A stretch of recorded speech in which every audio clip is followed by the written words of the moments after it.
Intenta colocar un tema que estuvo presente en el panel previo, varias de las, digamos, tanto, digamos, las personas que estuvieron en el panel lo colocaron, que tiene que ver con cómo puede incidir una sentencia de la Corte Interamericana en que los hechos que se abordaron en las dos sentencias no vuelvan a pasar, ¿no? En que los abusos policiales ocurridos en el caso Atenco y la desaparición forzada ocurrida en el caso de Alvarado no sigan ocurriendo en este país. Y justo tiene que ver con eso porque el panel se llama Alcance Estructural de las sentencias de la Corte Interamericana y pues los desafíos que supone la implementación, que fue otro tema que estuvo de manera reiterado colocado en el panel previo.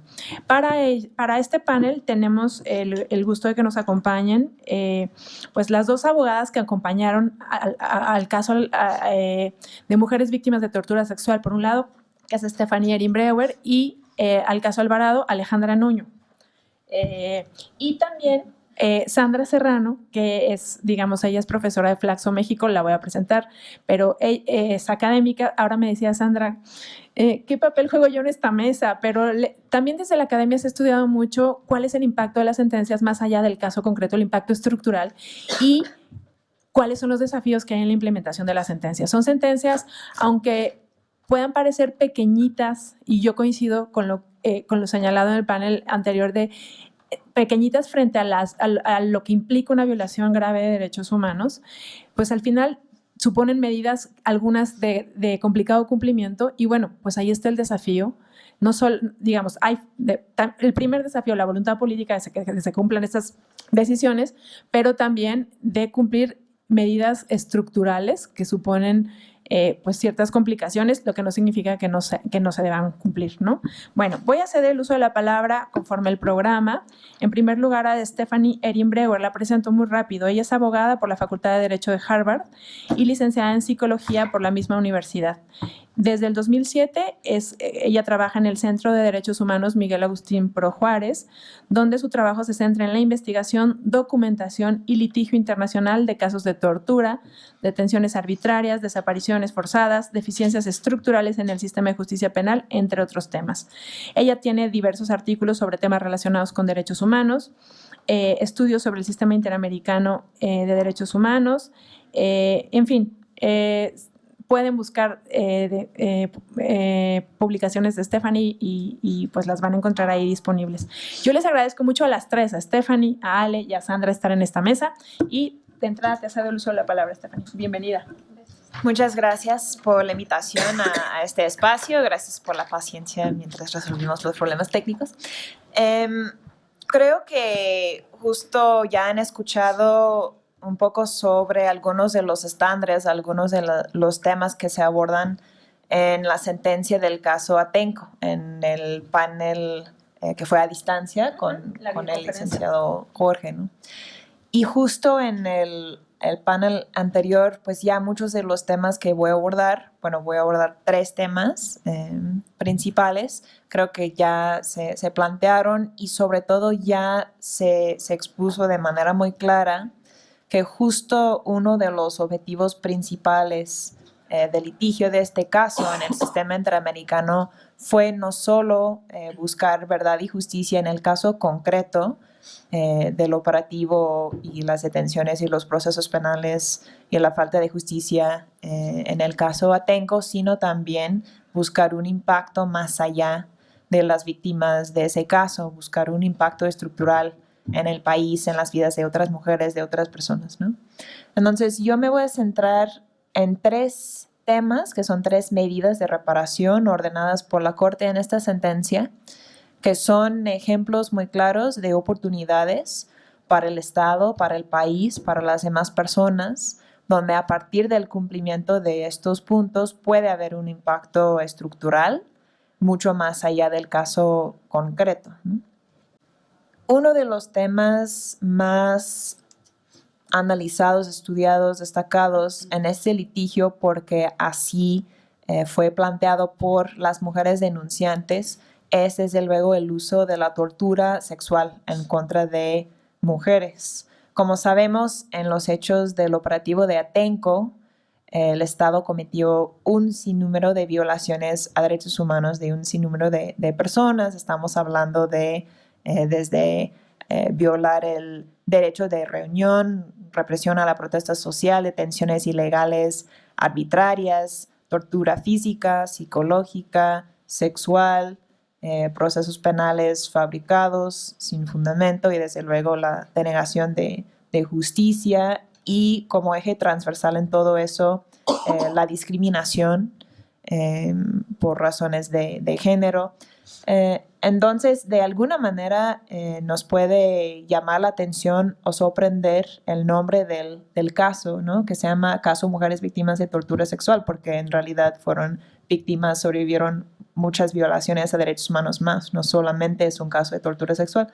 Sin embargo, ese es de los temas más paradigmáticos del caso y como han explicado las compañeras de los temas que a lo mejor antes de este caso, antes de este proceso, no voy a decir la sentencia, pero antes de todo este proceso de denuncia, tanto primero nacional, luego internacional, del caso Atenco, era un tema no muy visible o no muy discutido en el país y sin embargo era una práctica, sigue siendo una práctica generalizada.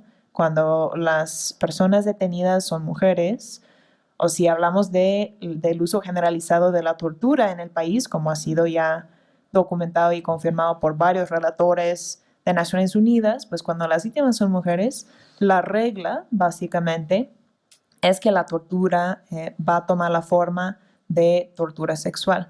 Entonces, desde el principio fue un tema muy destacado por las denunciantes y es uno de los temas donde la Corte ordena una medida de reparación estructural, que en este caso tiene que ver con la respuesta del gobierno a la tortura sexual a mujeres a través de la creación de básicamente es una oficina, se llama un mecanismo, ahí está, bueno, a lo largo de la presentación voy pegando párrafos de la sentencia, ¿no? Pero el Estado mexicano creó en 2015 un mecanismo de seguimiento de casos de tortura sexual cometida contra mujeres. Es importante decir que esta es la base sobre la que la Corte va a ordenar la medida de reparación en esta sentencia, pero la creación de ese mecanismo ya fue un logro anterior del mismo proceso y de la misma campaña Rompiendo el Silencio, que ya mencionó Norma en el panel anterior. Y este es un punto muy importante porque creo que un tema transversal en el análisis de las medidas de reparación o del impacto que pueda tener cualquier sentencia de la Corte es darnos cuenta de que un porcentaje, a veces una parte muy significativa de ese impacto, pues no nace a partir de la emisión de la sentencia ni del cumplimiento de los puntos muy concretos ordenados en la sentencia, sino que son avances que van construyendo las víctimas, las personas denunciantes a lo largo del proceso, a lo mejor desde antes de llevar su caso al sistema interamericano. Y ciertamente en este caso que estamos hablando de una década más de litigio ante el sistema interamericano, pues claro, las mujeres, como creo que ya pueden entender y apreciar, pues no esperaron durante 10 años con los brazos cruzados esperando que la Corte Interamericana les diera justicia, sino que fueron construyendo sobre la marcha muchas actividades de justicia y de verdad y de solidaridad con otras personas sobrevivientes. Esta es solamente una cara de todas esas actividades, que es la creación de esta campaña nacional. Ahí son ejemplos de otras mujeres sobrevivientes de tortura sexual que se unieron a esta campaña que fundaron las compañeras de Atenco en el año 2014. Esta campaña ha logrado desde la liberación de otras de las mujeres injustamente encarceladas, como otras acciones, y entre ellas, en el marco de una audiencia temática solicitada ante la Comisión Interamericana sobre el fenómeno generalizado de tortura sexual a mujeres, propusimos y logramos un acuerdo de parte del del Estado de parte de la comisionada de la CONAVIM en ese momento, la creación de un mecanismo, una oficina específicamente para atender casos de tortura sexual a mujeres. Entonces, es importante entender que todo eso fue un proceso construido durante el litigio y ahora aporta como insumo, como base para las medidas de reparación de la Corte Interamericana, pues este mecanismo que sí se creó, está operando. El problema con el mecanismo es que no cuenta con los recursos mínimamente suficientes humanos, financieros, etcétera, para procesar los casos que le llegan y solo ha dictaminado un par de casos en el tiempo que lleva, que es desde el segundo semestre de 2015. Entonces, lo que hace la Corte Interamericana en la sentencia Atenco es tomar esa base, tomar ese mecanismo que ya existe y decir, bueno, sobre esta base el Estado tiene que fortalecer, tiene que, bueno, ahí en la Corte dando cuenta de la lentitud del mecanismo, ¿no? Entonces tiene que asignarle recursos suficientes para el cumplimiento de su mandato en el territorio nacional. Tiene que establecer plazos para la presentación de informes y además un plan de fortalecimiento calendarizado con la idea de que este mecanismo haga un diagnóstico de la tortura sexual a mujeres en el país y formule propuestas de políticas públicas. Entonces, este es un ejemplo muy interesante de cómo pueden confluir, por un lado, el trabajo sostenido de denuncia y de solidaridad y de construcción de las denunciantes fuera del marco del litigio, ¿no? Pero durante el litigio, y ahora cómo la sentencia puede venir a complementar y fortalecer ese mecanismo. Claro, es importante también contextualizar un poco el trabajo de este mecanismo, porque luego en México a veces el Estado es muy bueno para crear muchas oficinas especializadas para atender, ¿no?, las problemáticas, sobre todo tal vez de violencia contra la mujer. Y creemos que es muy relevante que exista un mecanismo especializado, porque es un fenómeno específico, diferenciado, pero desde luego hay que decir que este mecanismo por sí solo no va a lograr erradicar la tortura sexual a mujeres, porque esa práctica se enmarca en una práctica mucho más amplia de tortura, que es fomentada, posibilitada, perpetuada por una serie de factores, entre ellos principalmente la impunidad, la falta de investigación debida, el uso desviado, perverso de supuestos peritajes para documentar la tortura y otra serie de factores que también pues estamos abordando desde la sociedad civil, desde las denunciantes, desde la academia. Entonces, claro, esto se inserta dentro de una lucha y un trabajo mucho más amplio, pero sí nos parece muy relevante y pues nos consta que el hecho de contar con el mecanismo, con dictámenes en casos concretos, sí es un factor positivo. En esos casos sí es algo que puede eventualmente ayudar en la liberación de otra persona, en que alguien acceda a medidas de reparación. Pero claro, lo que ahora falta es el cumplimiento, el fortalecimiento para que pueda abordar muchos casos más. Pero esa es un área de oportunidad.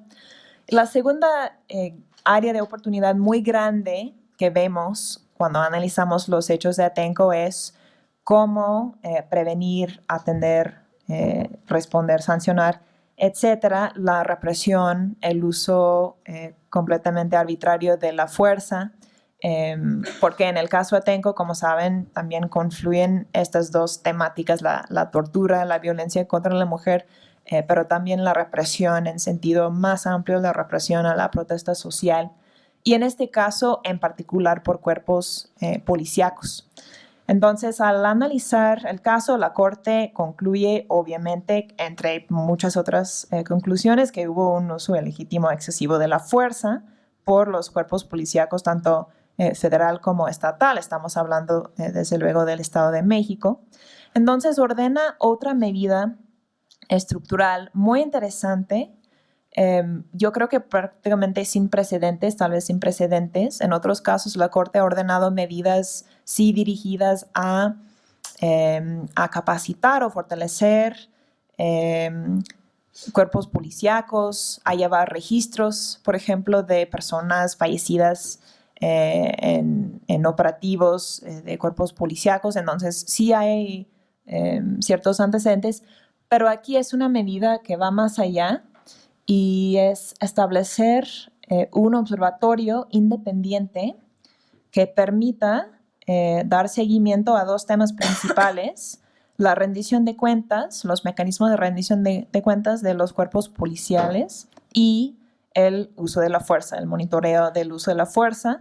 Y dice la Corte antes, durante y después del uso de la fuerza, entonces antes, durante y después de los operativos.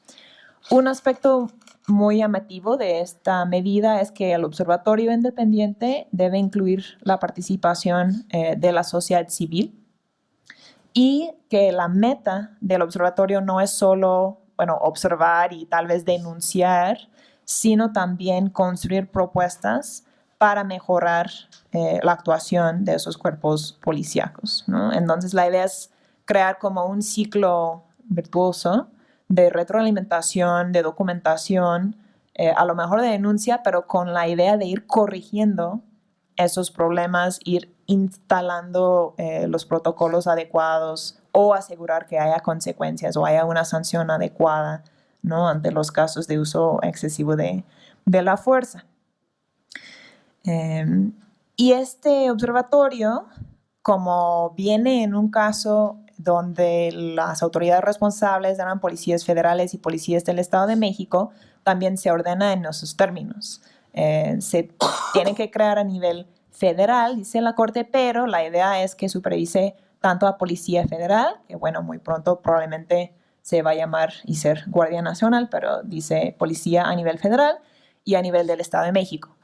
Claro, al ordenar la medida, sí, por los alcances de la jurisdicción que tenía en este caso concreto, pues se tiene que enfocar en Estado de México y nivel federal, pero nada impide, y de hecho pues sería lo más lógico y lo más deseable, si estamos construyendo un mecanismo de supervisión que va a tener facultades a nivel federal, a nivel estatal, ¿por qué no pensar en un modelo que también pueda aplicarse en otros estados y ser más bien un modelo pues general, sabiendo que estos no son problemas para nada exclusivos del Estado de México, ¿no?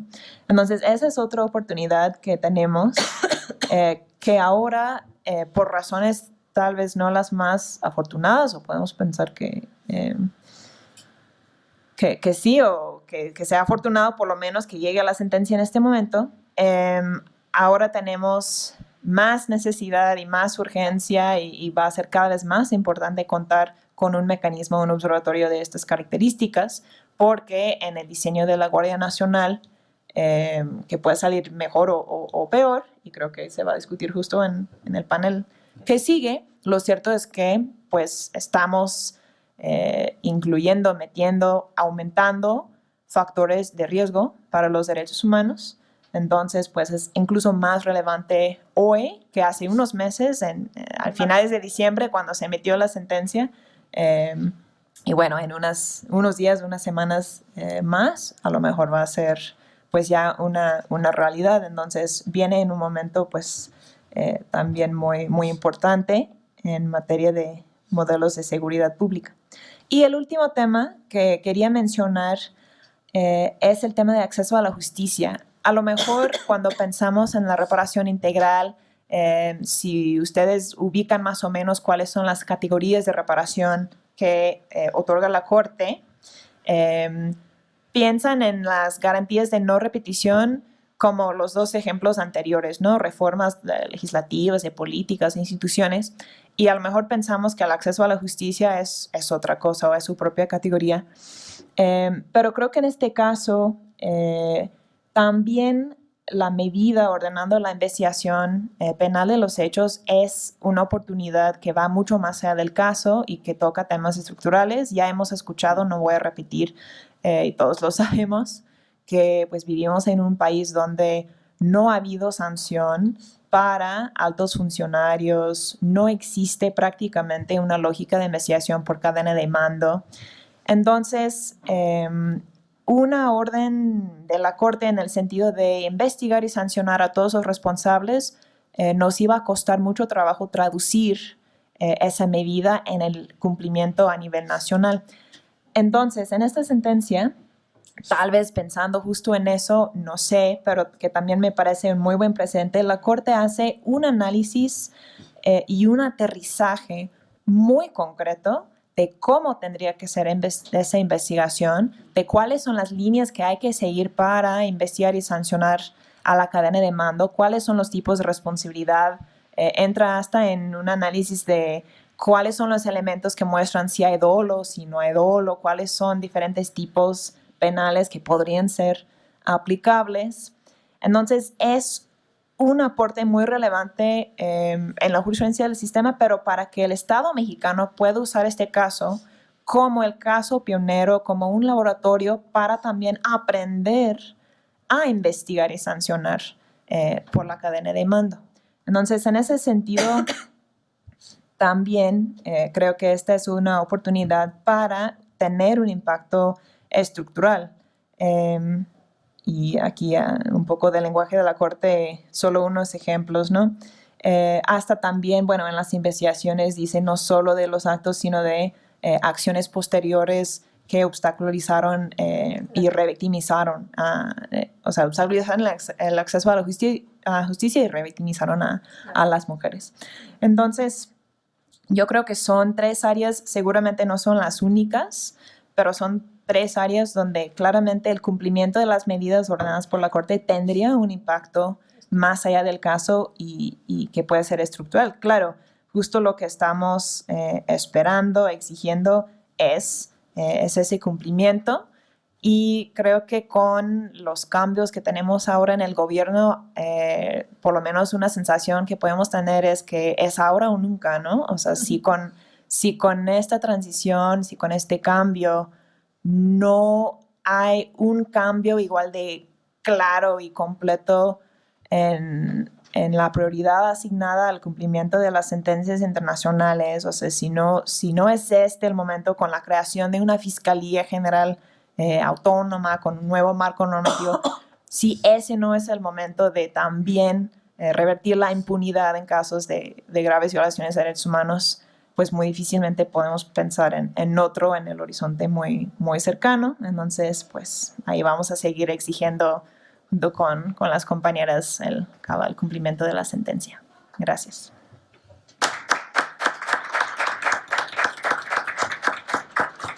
Muchas gracias a Stephanie por su intervención. Como ella decía al final, no es la única medida que podría haber tenido un impacto estructural en la sentencia.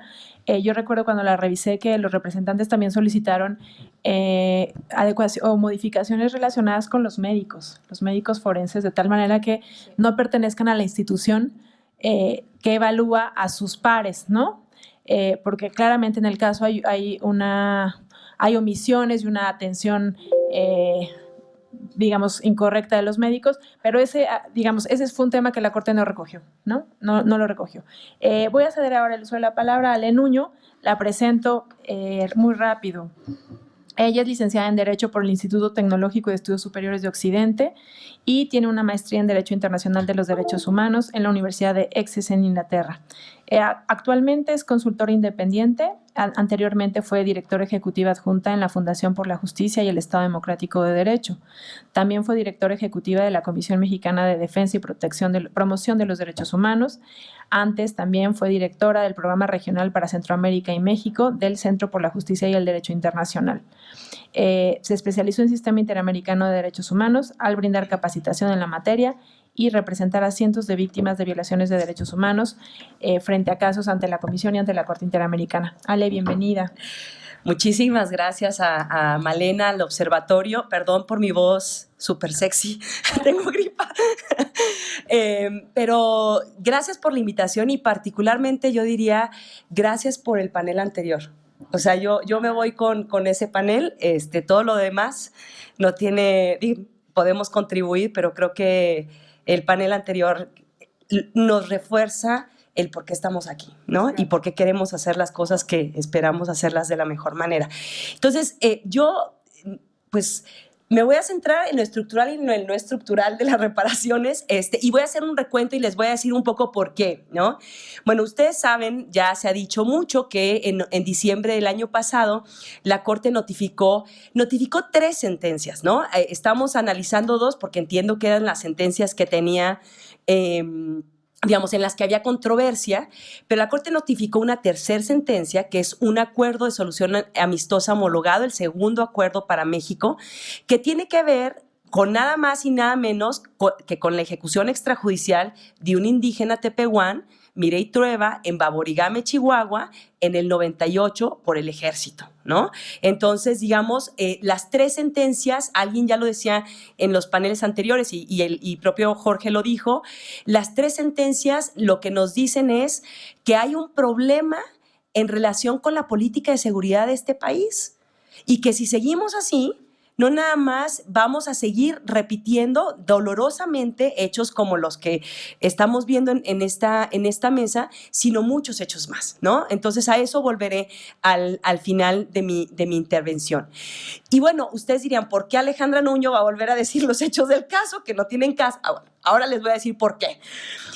Patti, ustedes escucharon en el panel anterior que Patti Reyes, que le quitaron a su hija de las manos. Literalmente, en este caso hay testigos presenciales de la detención de José Ángel, estaba su esposa viendo desde la cocina y su hija, Luli Joana, y en el caso de Rocío entraron los militares a la casa donde estaba Patti, donde estaban sus 2 hijos y donde estaba su nieta Michelle durmiendo con Rocío Irene, y de ahí se la llevan, ¿no? Después toda la familia, como también lo dijo ya Rosy, pues todos empiezan en la exigencia de justicia, en buscar a sus seres queridos por una o por otra forma, y fueron efectivamente las mujeres, 3 mujeres muy valientes, toda la familia, pero 3 mujeres que eran los pies de los núcleos familiares, Patti Reyes, Rosy Alvarado y la güera María de Jesús Alvarado, las que fueron la cara frontal de este caso por un tema de estrategia, por un tema de que en ese momento, 2010, como ustedes ya saben, era una situación complicadísima y si las mujeres estaban en riesgo, tal vez los hombres estaban más, pero estas mujeres muy aguerridas nos demostraron por qué es que ahora tenemos una sentencia de la Corte Interamericana. Y en ese operativo, en esa detención, ¿qué estaba haciendo el ejército junto con la Policía Federal? Hacía labores de investigación y hacía labores de seguridad. Eso es diciembre del 2009, hace 10 años, ¿no? Ok, bueno, ya Jorge Calderón les dijo, pero me parece que siempre se ve bonito, porque es muy indignante, en una sola filmina, ponerles todas las cosas que hicieron estos familiares para tratar de encontrar a sus seres queridos desaparecidos. Denuncias en Fiscalía General de la República, PGR en su momento, denuncias en la Fiscalía del Estado, en diferentes dependencias, presentación de queja y después una recomendación de la Comisión Nacional de los Derechos Humanos, presentación de una queja, Patti la presentó, ante la Oficina del Operativo Conjunto Chihuahua. Queja que hasta el día de hoy no sabemos ¿en qué quedó? No es cierto, ningún tipo de control por parte del ejército a esa queja que se presentó días después de la desaparición. Presentaron amparos, ya lo han mencionado, presentaron cartas, solicitaron medidas de protección a la Comisión Interamericana, también al Grupo de Trabajo de Naciones Unidas sobre derechos, sobre desaparición forzada e involuntaria, etcétera, etcétera. Al Estado le tomó 3 años, 3 meses y 3 días conjugar todas esas investigaciones. ¿Y qué decía el Estado en su defensa? Decía, bueno, es que la culpa es de los esa es mi valoración, impresentables familiares que están presentando denuncias por todos lados, entonces nosotros, Estado, tenemos que estar buscando qué están haciendo, entonces es culpa de los familiares que nos hayamos tardado 3 años, 3 meses y 3 días para conjugar en una única averiguación previa que hoy en día está en la Fiscalía de Desaparecidos de PGR, ¿no? Esta detención esa desaparición, por supuesto, ya lo han escuchado ustedes y ahora les voy a decir por qué mi plan macabro de reiterar estas partes, se da en un contexto de militarización, en una estrategia de seguridad pública, de guerra contra el narcotráfico, desde ayer lo han venido diciendo, ahora lo reiteramos, en que redundó en una violencia criminal, en violaciones a derechos humanos, donde las Fuerzas Armadas tuvieron un rol fundamental, ¿verdad? En un contexto de impunidad generalizada, ¿verdad? Y ahí un poco voy a empezarme a detener, porque Jorge lo mencionó hace un momento, y es que yo creo que de alguna manera la Corte se sintió un poco chamaqueada, porque cuando nosotras como representantes mandamos y solicitamos prueba para mejor resolver y mandamos prueba, digamos, superviniente, la Corte lo que retoma en la sentencia es que pues se sentía como tranquila porque ya a nivel interno se había resuelto el tema de la Ley de Seguridad Interior. Ya para entonces la Suprema Corte de Justicia la había desechado, había declarado la nulidad. Entonces, no tenía sentido, no tenía materia. Después podemos criticar, pero yo entiendo que esa era la idea de la Corte Interamericana en este caso. Yo digo que la Corte fue chamaqueada, ¿no? Porque en los meses, digamos, nos dijeron algo distinto. En un contexto de riesgo y de desprotección que ya ustedes han escuchado, pero aquí me encanta ponerles esta filmina porque vean ustedes lo que las Fuerzas Armadas hacían, o sea, la Sedena en México le pide información al general Espitia, que era el encargado del operativo conjunto Chihuahua, decir, a ver, nos está llegando esta información porque las familias se mueven por todos lados. ¿Qué hacemos para paliar esta, digamos, para retomar este caso? Bueno, la propuesta que hace el encargado del operativo conjunto Chihuahua es, pues como se supone que las víctimas tenían antecedentes penales, que claramente no es cierto, la recomendación, y ahí se la cito, es realizar operaciones de contrapropaganda gris con el fin de dar a conocer los antecedentes penales de los secuestrados y de la familia a fin de que se deje de especular sobre la participación del ejército mexicano en estos hechos. No, bueno. Eso es sobre quienes estamos pensando hacer una Guardia Nacional. Ok, bueno. Ya sabemos el famoso estándar de la Corte, que ya lo dijo Jorge hace un momento, el artículo, el párrafo 182, donde la Corte Interamericana empieza a hablar sobre cómo debería de ser la participación, digamos, si es que es excepcional, de las Fuerzas Armadas, que se ve reflejada en un transitorio del proyecto de dictamen, ahora ya pues reforma constitucional, afortunadamente en transitorios, no en el texto constitucional. Y bueno, ¿por qué hago toda este recuento y ya me meto un poco más a las reparaciones de manera más sencilla? Bueno, la Corte le dice al Estado primero que es responsable por la desaparición de Nitza Paola, de Rocío Irene y de José Ángel. La Corte dice que hay impunidad en este caso, que no han buscado a los 3 desaparecidos, pero que tampoco han investigado los hechos.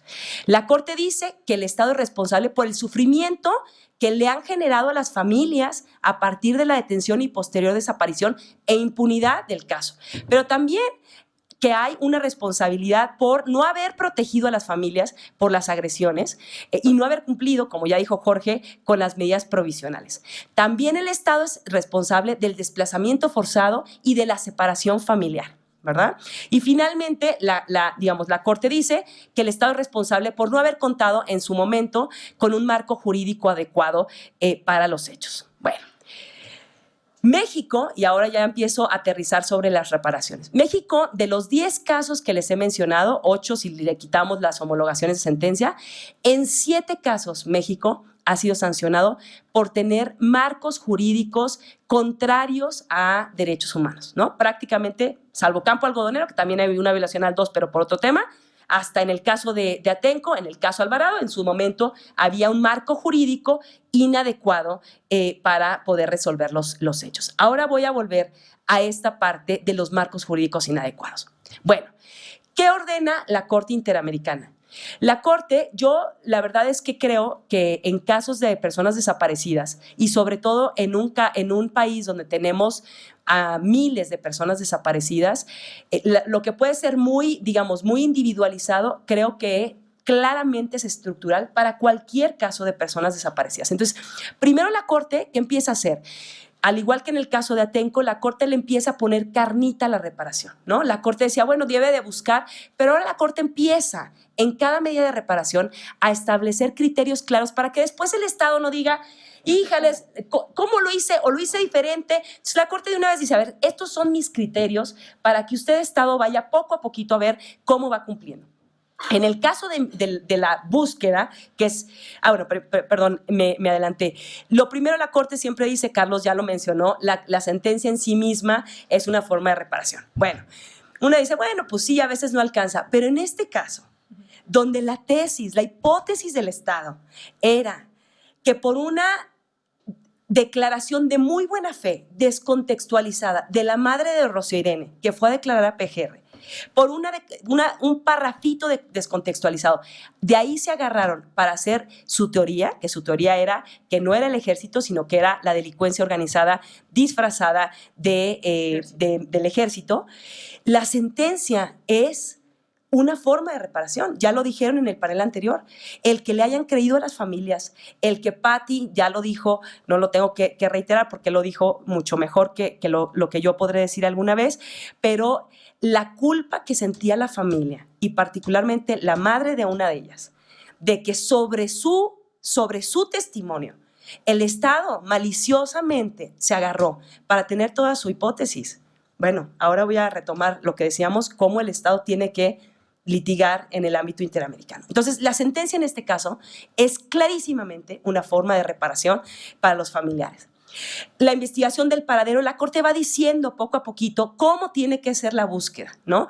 Cómo tiene que ser la búsqueda. Vean ustedes, en la parte de reparación, esta no es la parte de fondo.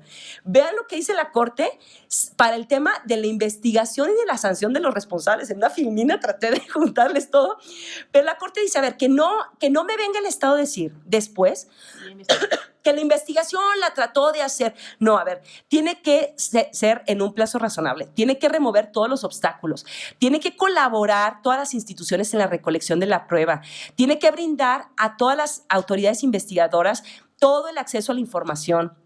Tiene que retomar el contexto en el que se dieron los hechos. Tiene que ser de forma integral, tiene que abarcar a autores materiales e intelectuales, tiene que hacerse de manera oficiosa y sin esperar que las familias tengan que estar mandando esa información. Tiene con claridad, hasta que no aparezcan las 3 personas desaparecidas, la investigación no puede ser terminada, no puede cesar. Tiene, por supuesto, que investigarse en el fuero ordinario y también se tiene que sancionar administrativo o penalmente a quienes hayan obstaculizado la investigación y a quienes hayan amenazado y hostigado a las familias, ¿no? Hay otras reparaciones que tienen que ver con pues temas que siempre hemos visto, la atención psicológica a las familias, la publicación, como decía Jorge Calderón al inicio, el daño al proyecto de vida y cómo le tenemos que poner, contenido nosotras desde las familias. El acto público de reconocimiento, que ahorita me voy a centrar en eso, capacitación. El tema de garantizar el retorno o la reubicación de las familias a sus lugares es un tema fundamental. Y bueno, por supuesto, el tema de las indemnizaciones, que siempre son lo último en lo que piensan las familias y las víctimas y los sobrevivientes. Pero yo creo que también un mensaje de la Corte en este caso es clarísimo. Generalmente, los actos de reconocimiento de responsabilidad, la Corte dirá pues que participen las más altas autoridades, no se preocupa por nombrar, porque bueno, entiende la Corte que eso es parte de lo que tiene que decidir el Estado, pero en este caso, un poco en el caso de Atenco también, en este caso le pone nombre y apellido a quienes tienen que estar en ese acto de reconocimiento de responsabilidad. Tiene que estar la Sedena, tiene que estar hoy en día la Secretaría de Seguridad Pública y Protección Ciudadana y tiene que estar el gobierno de Chihuahua. Por supuesto, tienen que estar las familias presentes. Pero entonces ya el Estado dice, la Corte dice, a ver, esto va dirigido para que le quede claro a las Fuerzas Armadas que tienen que estar en un acto de reconocimiento y en un acto de disculpa pública que no es menor en el litigio de la Corte Interamericana, ¿no?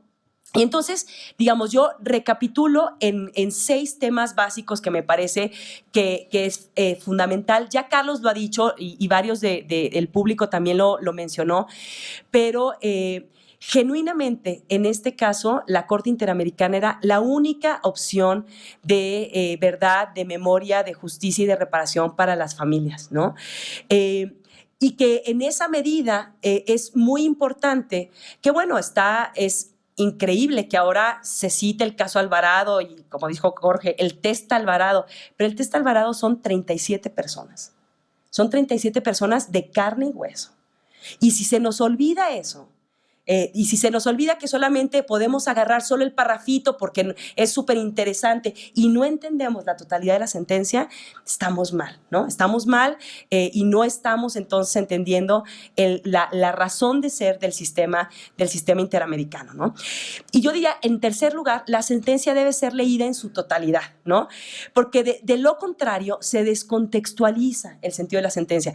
En las audiencias de Parlamento Abierto que tuvimos en el Senado hace unas semanas, alguien citaba, decía, bueno, pero la misma Corte en Alvarado, en otro párrafo, cita el caso del retén de Katia. Sí, bueno, lean el caso del retén de Katia y lean la sentencia del caso Alvarado a cómo va, porque entonces descontextualizar con un párrafo, como pasó con el renglón de la declaración de Patti, sabemos las consecuencias que puede traer, ¿no? Entonces, digamos, la importancia de que todos y todas puedan leer en su totalidad las sentencias siguen siendo fundamentales para entender justamente qué es lo que pasó hace 10 años casi, y qué es lo que no podemos evitar, no podemos, digamos, hacer que se repita de nueva cuenta. No podemos sentarnos a esperar más operativos conjuntos. No podemos esperar más operativos de mayo del 2006. No podemos esperar más impunidad, más foro militar,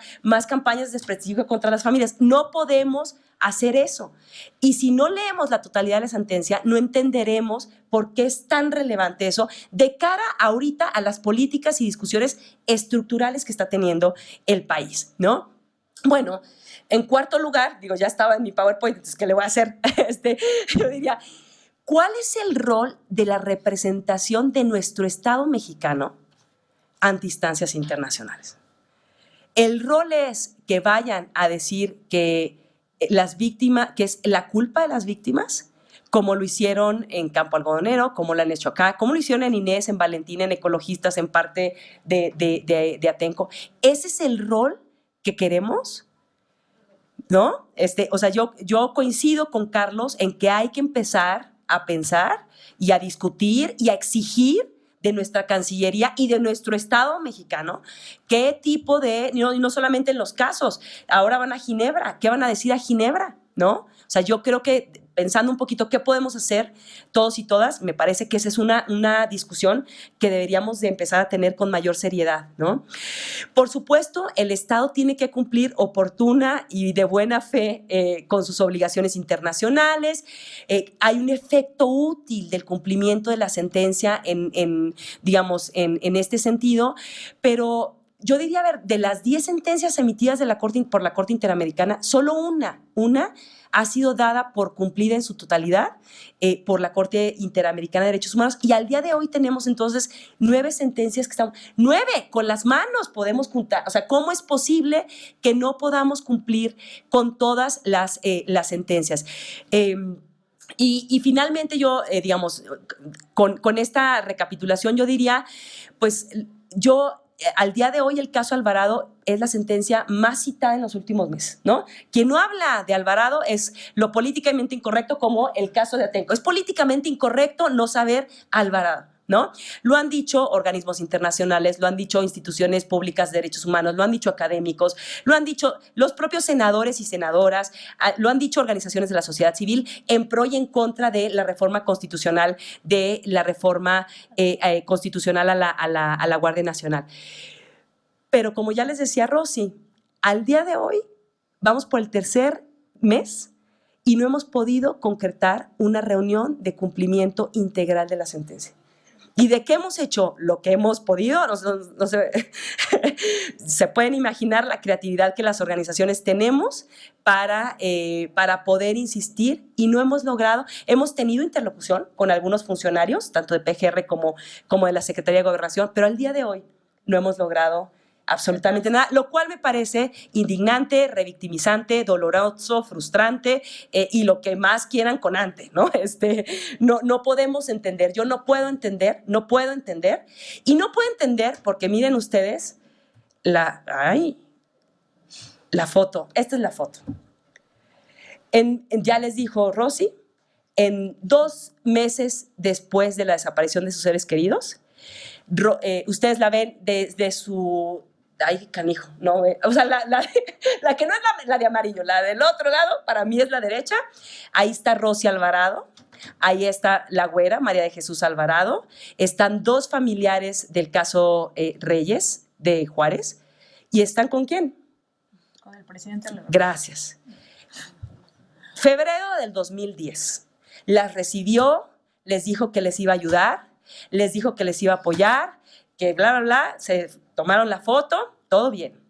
Marzo del 2017, unos días antes de que tuviéramos la audiencia en la Corte Interamericana, de que María de Jesús, la güera Alvarado, saliera del Paso para no volver. Ella participa, la ven allá atrás, de blanco, en un meeting, bueno, en una reunión donde justamente en El Paso había viajado el todavía candidato presidencial para hacer un frente común. Marzo del 2017. Diciembre del 2018, el pueblo necesita a sus militares.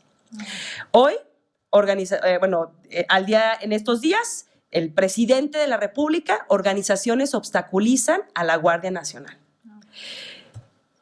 Y hoy, ayer, digamos, ya desde ayer sabíamos, ya tenemos los 17 ratificaciones de las entidades federativas para constitucionalizar la Guardia Nacional. Entonces, ¿yo qué diría? Y ya para terminar, a ver, con todo esto, con un contexto así, con unos hechos así, con una cantidad impresionante de desaparecidos, con una necesidad de un registro nacional, con que el Congreso ha violado derechos humanos y por eso sus acciones llegan a instancias internacionales, ¿por qué no aprendemos esa lección?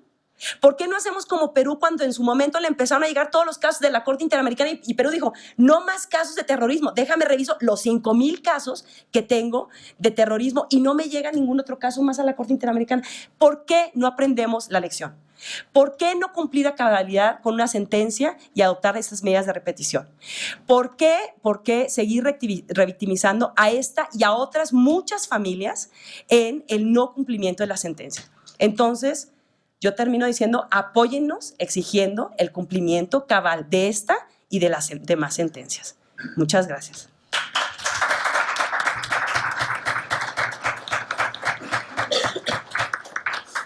Hey, Ale, siempre deja, sacude sus palabras y esa es la idea, por eso está aquí, así que muchas gracias, Ale. Voy a ceder ahora el uso de la palabra a Sandra Serrano. Es doctora en Derecho por el Instituto de Investigaciones Jurídicas de la UNAM, maestra en Derecho Internacional de los Derechos Humanos por la Universidad de Essex. Durante 2010 fue abogada consultora en la Corte Interamericana de Derechos Humanos. Ha escrito múltiples publicaciones y ha participado en diversos cursos, talleres, diplomados, conferencias y seminarios a nivel nacional e internacional sobre derechos humanos, igualdad, estudios de género, derechos humanos y democracia, derecho internacional de los derechos humanos, sistema interamericano, entre otros temas. Actualmente es profesora investigadora de la Flaxo México, donde también coordina la maestría en derechos humanos y democracia. Y como decía al inicio, uno de los temas que Sandra ha abordado justo o sobre el cual ha colocado interés es sobre el cumplimiento de las decisiones de la Corte Interamericana y su efecto estructural. Así que claro que tienes que estar en esta mesa. Bienvenida. Muchísimas gracias, Marle. La verdad es que es un gran honor estar en esta mesa, aunque, insisto, me siento muy pequeña frente a tan grandes mujeres. La verdad es que quiero empezar justo con eso, con ese gran reconocimiento a las mujeres que estuvieron en la mesa anterior y a las mujeres que están conmigo en esta mesa, Stephanie, Alejandra, porque creo que a veces pasamos muy pronto por la lucha por los derechos en los últimos años, y si nos damos cuenta, esa lucha por los derechos en los últimos años ha estado empujada por mujeres que han sido víctimas, por mujeres que acompañan víctimas, y creo que esto se nos ha olvidado se nos olvida muy fácilmente en esta batalla por los derechos humanos y creo que ahora que estamos a punto de conmemorar mañana el Día Internacional de la Mujer, creo que es importantísimo ponerlo de nueva cuenta de frente, que en mucho la batalla por los derechos humanos en estos últimos años ha estado llevada de la mano por mujeres. Y bueno, una vez dicho esto, voy a retomar dos cosas, una que mencionó Stephanie y otra que mencionó Alejandra en sus intervenciones. No me voy a centrar tanto en los detalles de las sentencias porque me parece que ya lo explicaron muy bien Stephanie y Alejandra y ellas conocen por adentro el caso, sino más bien qué pasa con estas recomendaciones o con estas órdenes de la Corte Interamericana cuando entran a un país como México, ¿no?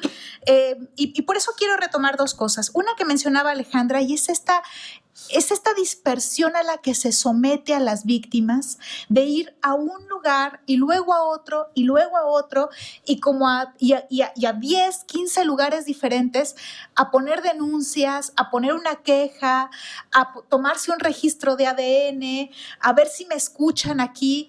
Y eso en sí mismo, de lo que nos está hablando, es de un contexto de dispersión institucional que en realidad no tenemos cómo rearmarlo, cómo reorganizar toda esta fragmentación que tenemos. Y esto me lleva también a un comentario que ya hacía Stephanie, que decía, bueno, tenemos una serie de acciones precisas respecto de la tortura sexual, pero esto en realidad es parte de un contexto más amplio de tortura generalizada que está en el país, como de desaparición generalizada. Es decir, son acciones que llegan a intervenir donde ya no existe un suelo fértil, ¿no? Donde lo que tenemos es en realidad un Estado que está desarticulado, fragmentado institucionalmente y con violaciones graves a derechos humanos que se presentan de manera generalizada. Entonces, las recomendaciones y órdenes internacionales que llegan al Estado mexicano entran a un entramado institucional que probablemente las reciba, probablemente no, parecería que al menos habría algunas resistencias, pero que aún recibiéndolas tenemos que ser muy cuidadosas. Porque si entran a esta telaraña, probablemente no pase nada. Y un poco de eso lo que quiero charlar con ustedes. No me voy a tomar mucho tiempo porque entiendo que ya vamos un poco... Ya había a Lucy y a Luis Daniel ahí, entonces ya están esperando entrar a la otra mesa, entonces no me voy a tardar mucho. ¿Por qué quiero entrar por aquí? Bueno, la primera cosa es que cuando hablamos de estructural, creo que tenemos que hacer una distinción, ¿no? Cuando a veces hablamos de estructural nos referimos solamente a la parte institucional. Pero es que en realidad lo estructural tiene que ver con dónde se asienta eso institucional, ¿no? Bajo qué acuerdos, bajo qué arreglos, bajo qué condiciones es que se generan cierto tipo de instituciones, bajo qué pactos, ¿no? Seguramente Luis Daniel va a hablar del pacto de impunidad, ¿no? ¿No? Ahora lo apuntas. Pero bajo qué pactos y bajo qué condiciones es que esas instituciones se crean. Eso es lo verdaderamente estructural. ¿Quién toma las decisiones políticas, económicas fundamentales en un país? Y cuándo utiliza la creación de instituciones probablemente para ocultar su falta de voluntad. Y eso es algo que nos tenemos que preguntar seriamente en un contexto de violaciones graves y generalizadas a los derechos humanos. Si la creación de instituciones no a veces se puede utilizar justamente para manifestar faltas de voluntad. Por eso me parece que cuando hablamos de estructural tenemos que empezarnos a mover en los dos planos.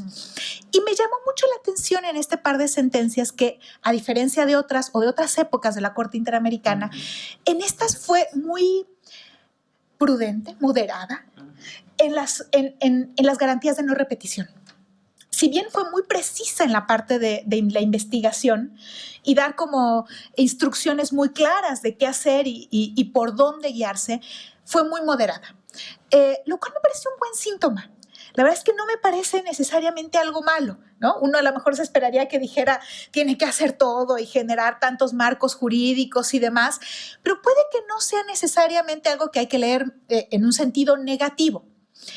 habría que leerlo en un sentido a lo mejor positivo. Sí, solo sí, o sea, le doy el beneficio de la duda, digamos, ¿no? Sí, solo sí. Es porque a la Corte no la chamaquearon y está entendiendo un contexto más complejo en México. Si es porque la chamaquearon, entonces sí tenemos un problema con la Corte, que a lo mejor no está logrando adaptarse y adecuarse a estados que ya no son los estados débiles de los 80s y 90s, sino que son estados mucho más monstruosos, ¿no? Los que tenemos ahora en América Latina. Entonces, si es eso, empezamos a tener un problema. Pero bueno, entonces, lo que los invito a reflexionar es como en una especie de capas de acción, ¿no? O sea, ¿cuáles son las capas en las que tendríamos que pensar para que las sentencias de la Corte Interamericana y sobre todo estas recomendaciones o estas reparaciones que tienen que ver, que no son recomendaciones, no sé por qué se me sale, me disculpo por eso, porque en realidad son reparaciones y son órdenes, ¿no? ¿Cómo son todas estas capas de acción en las que tendría que empezarse a actuar, pero que no podemos desvincular de los contextos más amplios en los que están ya otra serie de instituciones y otra serie de acciones? Si desvinculamos eso, entonces vamos a tener un montón de problemas, ¿no? Por ejemplo, yo traía acá algunas cosas que existen ya en desaparición forzada. Por ejemplo, en el tema de registros, ¿no?